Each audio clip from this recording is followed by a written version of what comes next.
6월 11일 토요일 아침입니다. 오늘도 새날을 허락하신 주님께 감사하며 믿음으로 살아내시는 하루 되기를 소망합니다. 오늘은 사사기 19장 말씀을 함께 읽도록 하겠습니다. 이스라엘의 왕이 없을 그때에 에브라임 산지 구석에 거류하는 어떤 레위 사람이 유다 베들레헴에서 첩을 맞이하였더니 그 첩이 행음하고 남편을 떠나 유다 베들레헴 그의 아버지의 집에 돌아가서 거기서 넉 달 동안을 지내매 그의 남편이 그 여자에게 다정하게 말하고 그를 데려오고자 하여 하인 한 사람과 나귀 2마리를 데리고 그에게로 가매 여자가 그를 인도하여 아버지의 집에 들어가니 그 여자의 아버지가 그를 보고 기뻐하니라. 그의 장인 곧 그 여자의 아버지가 그를 머물게 하매 그가 3일 동안 그와 함께 머물며 먹고 마시며 거기서 유숙하다가 넷째 날 아침에 일찍이 일어나 떠나고자 하매 그 여자의 아버지가 그의 사위에게 이르되 떡을 조금 먹고 그대의 기력을 돋운 후에 그대의 길을 가라 하니라. 두 사람이 앉아서 함께 먹고 마시매 그 여자의 아버지가 그 사람에게 이르되 청하노니 이 밤을 여기서 유숙하여 그대의 마음을 즐겁게 하라 하니 그 사람이 일어나서 가고자 하되 그의 장인의 간청으로 거기서 다시 유숙하더니 다섯째 날 아침에 일찍이 일어나 떠나고자 하매 그 여자의 아버지가 이르되 청하노니 그대의 기력을 돋우고 해가 기울도록 머물라 하므로 두 사람이 함께 먹고 그 사람이 첩과 하인과 더불어 일어나 떠나고자 하매 그의 장인 곧 그 여자의 아버지가 그에게 이르되 보라 이제 날이 저물어 가니 청하건대 이 밤도 유숙하라. 보라 해가 기울었느니라. 그대는 여기서 유숙하여 그대의 마음을 즐겁게 하고 내일 일찍이 그대의 길을 가서 그대의 집으로 돌아가라 하니 그 사람이 다시 밤을 지내고자 하지 아니하여 일어나서 떠나 여부스 맞은편에 이르렀으니 여부스는 곧 예루살렘이라. 안장 지운 나귀 2마리와 첩이 그와 함께 하였더라. 그들이 여부스에 가까이 갔을 때 해가 지려 하는지라. 종이 주인에게 이르되 청하건대 우리가 돌이켜 여부스 사람의 이 성읍에 들어가서 유숙하십시다 하니 주인이 그에게 이르되 우리가 돌이켜 이스라엘 자손에게 속하지 아니한 이방 사람의 성읍으로 들어갈 것이 아니니 기브아로 나아가리라 하고 또 그 종에게 이르되 우리가 기브아나 라마 중 한 곳에 가서 거기서 유숙하자 하고 모두 앞으로 나아가더니 베냐민에 속한 기브아에 가까이 이르러 해가 진지라. 기브아에 가서 유숙하려고 그리로 돌아 들어가서 성읍 넓은 거리에 앉아 있으나 그를 집으로 영접하여 유숙하게 하는 자가 없었더라. 저녁 때에 한 노인이 밭에서 일하다가 돌아오니 그 사람은 본래 에브라임 산지 사람으로서 기브아에 거류하는 자요 그곳 사람들은 베냐민 자손이더라. 노인이 눈을 들어 성읍 넓은 거리에 나그네가 있는 것을 본지라. 노인이 묻되 그대는 어디로 가며 어디서 왔느냐 하니 그가 그에게 이르되 우리는 유다 베들레헴에서 에브라임 산지 구석으로 가나이다.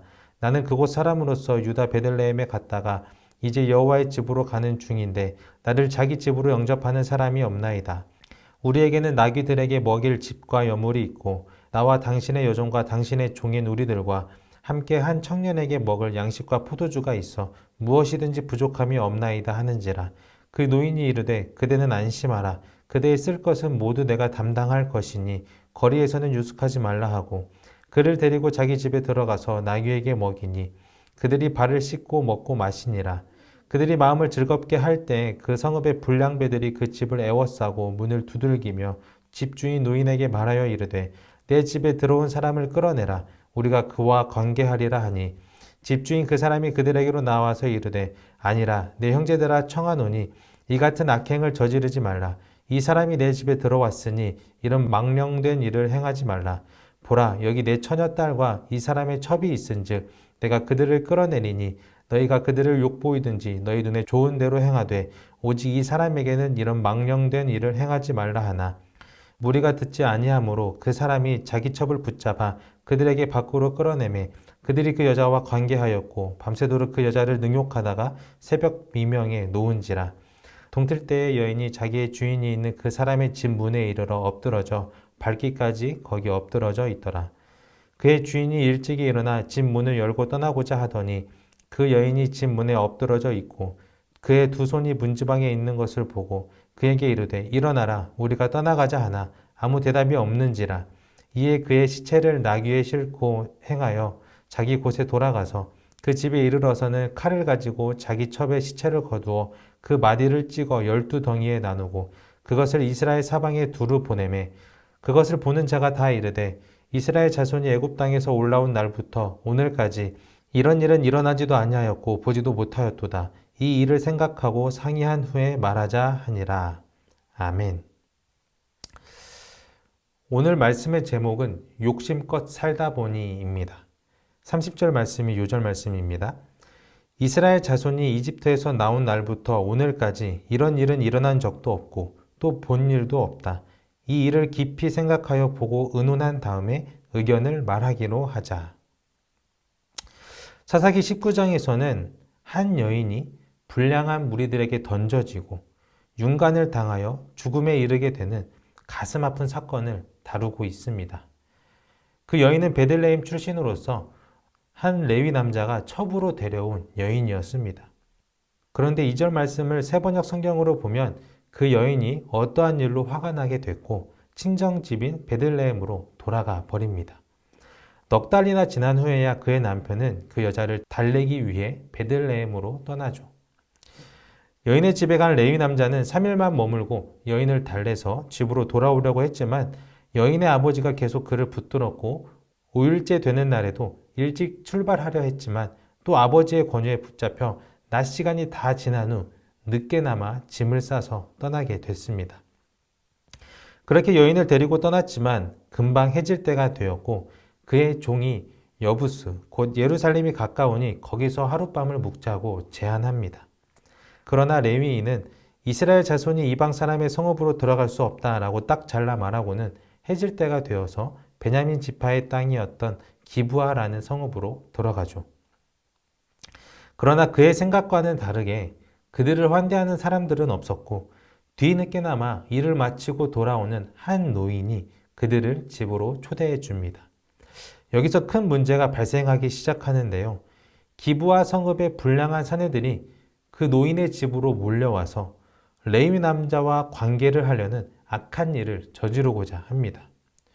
결국 레위 사람은 위기를 모면하기 위해서 자신의 첩을 그들에게로 내보냈고 그들은 밤새도록 그 여인을 윤간하여 욕보인 후에 버리고 가버렸습니다.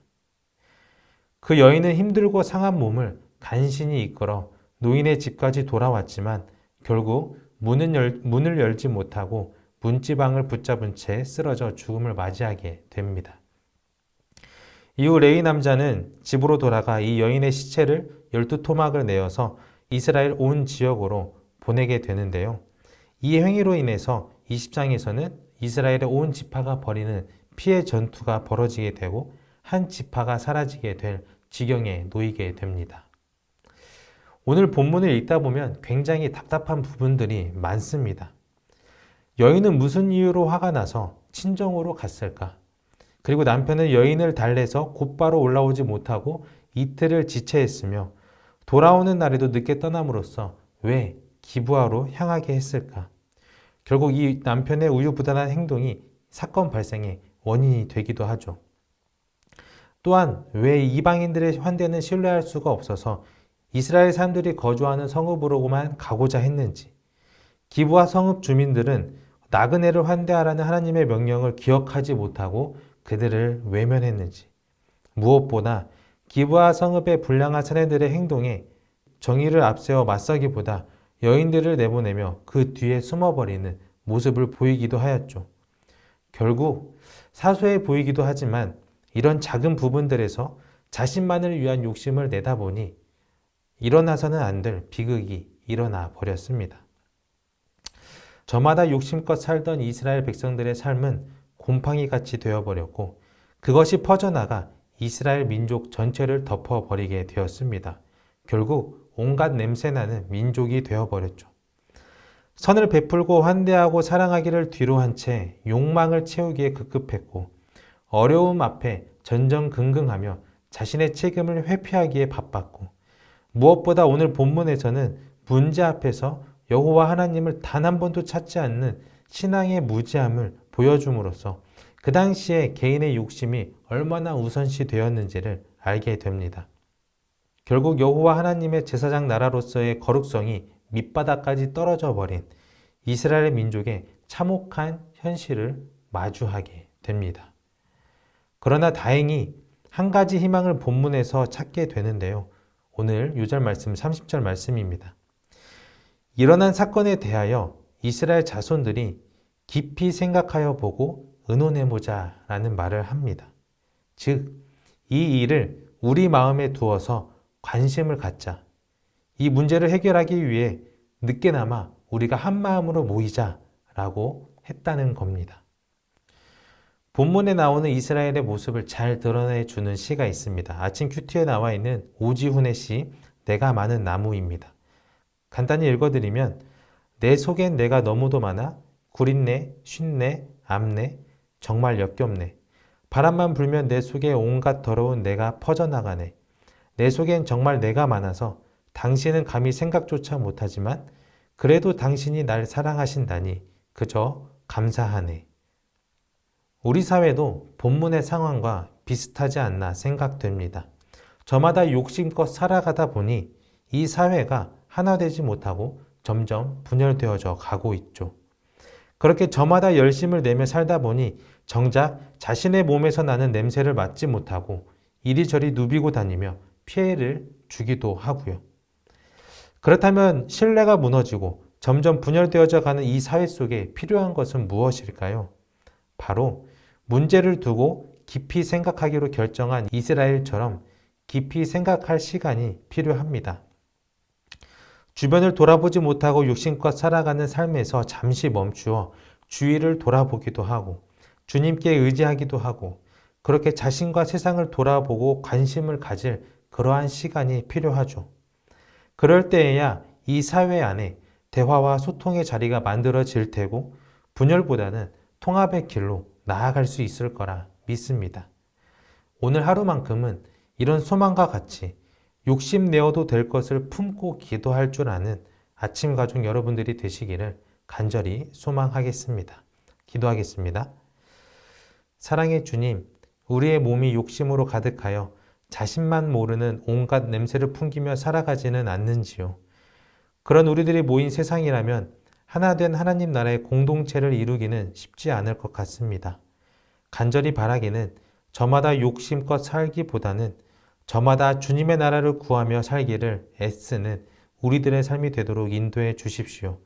그리하여 분열된 공동체의 모습이나 무너져가고 있는 생태계를 보면서 늦었다 싶더라도 다시금 올바른 방향을 바라보고 나아갈 수 있는 원동력이 저마다의 삶에서 일어나 하나 되어 작동되도록 주님이 이끌어 주십시오. 감사드리며 우리 주 예수 그리스도의 이름으로 기도드립니다. 아멘. 하늘에 계신 우리 아버지, 아버지의 이름을 거룩하게 하시며 아버지의 나라가 오게 하시며 아버지의 뜻이 하늘에서와 같이 땅에서도 이루어지게 하소서. 오늘 우리에게 일용할 양식을 주시고 우리가 우리에게 잘못한 사람을 용서하여 준 것 같이 우리 죄를 용서하여 주시고 우리를 시험에 빠지지 않게 하시고 악에서 구하소서. 나라와 권능과 영광이 영원히 아버지의 것입니다. 아멘. 각자 기도하시겠습니다.